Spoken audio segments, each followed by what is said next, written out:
যুক্তরাষ্ট্রের national fire protection অ্যাসোসিয়েশনের তথ্যমতে দেশটিতে দাবানলের সূত্রপাতের বড় একটি কারণ হল বজ্রপাত। এছাড়া ইচ্ছাকৃতভাবে আগুন দেয়া এবং বৈদ্যুতিক লাইনের স্ফুলঙ্গিতেও দাবানলের সূত্রপাত হয়ে থাকে। এগুলোর বাইরে অনেক সময় আবর্জনা পোড়ানো ও আতশবাজি ফোটানো থেকেও দাবানলের আগুন ছড়িয়ে পড়ে। এসব ঘটনায় যুক্তরাষ্ট্রে দাবানলের সূত্রপাতের উদাহরণও আছে। তবে লস অ্যাঞ্জেলেস শহরের আগুনের ক্ষেত্রে তেমন কিছু হয়নি বলে মনে করছেন তদন্ত কর্মকর্তারা।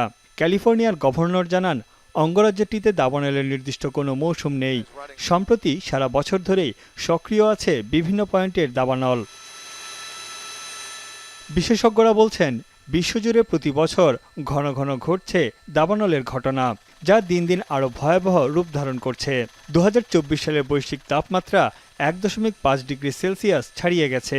মার্কিন পরিবেশ সুরক্ষা সংস্থার প্রতিবেদন অনুসারে দাবানলের পুনরাবৃত্তি ও আগুনের মৌসুমকে দীর্ঘায়িত করতে বড় ভূমিকা রাখছে জলবায়ু পরিবর্তন। We're still learning about these fires, but in general, what we know is that climate change does increase the risk and severity of fires.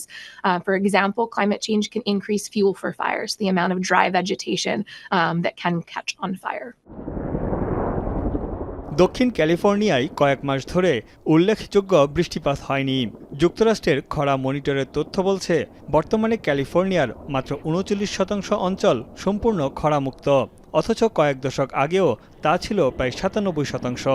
এছাড়া লস অ্যাঞ্জেলেসের অনেক অবকাঠামোতে প্রচুর পরিমাণে দাহ্য পদার্থও আছে।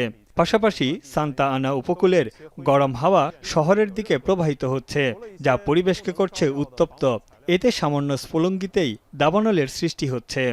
One of the really dangerous effects of the Santa Ana winds is this drying effect, and it dries the vegetation out.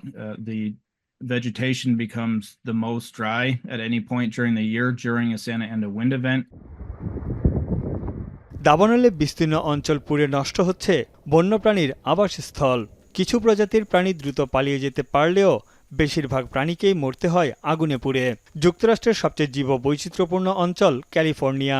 2020 ও 21 সালের দাবানলে ক্যালিফোর্নিয়ায় গ্রাস হয়েছে 42 lakh acre অঞ্চল। এ সময় দাবানলে মারা গেছে ও বাস্তুচ্যুত হয়েছে 300 কোটিরও বেশি প্রাণী। জাতিসংঘের পরিবেশ কর্মসূচির প্রতিবেদন বলছে, জলবায়ু পরিবর্তনে দাবানলের পরিস্থিতি আরও অবনতি হচ্ছে। বিশেষজ্ঞদের মতে, পরিবেশগত বিপর্যয়ে মানুষের প্রত্যক্ষ ও পরোক্ষ প্রভাব আছে। তানভীর চানি, এখন বিশ্ব।